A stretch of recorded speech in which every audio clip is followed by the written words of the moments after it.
Welcome नाजरीन, मैं आपके लिए दिलचस्प वीडियो लेकर आया हूँ। जैसा कि आप इस वीडियो में देख रहे हैं कि दिलचस्प और हैरत अंगेज़ टेक्नोलॉजी की मदद से ये जो कि इंजीनियर हैं ये हैवी मशीनरी को चला रहे हैं और इसके साथ किस तरह वर्क ले रहे हैं आप ख़ुद इस वीडियो में देख रहे होंगे नाजरीन। लेकिन इस वीडियो को एक सेकेंड के लिए स्किप ना करें, इसमें काफ़ी शॉर्ट क्लिप्स हैं जो कि दिलचस्प स्किल और महारत से भरपूर हैं और फ़नी हैं।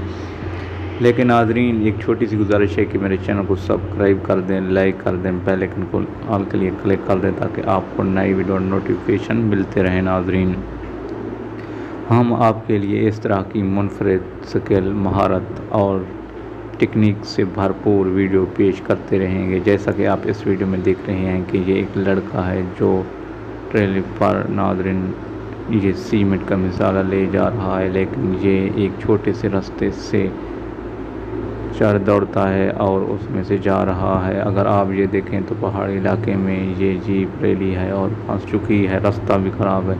इसको निकालने के लिए फुल कोशिश की जा रही है। लेकिन नाज़रीन आपसे गुजारिश है कि अगर आपको ये वीडियो पसंद है तो कमेंट कर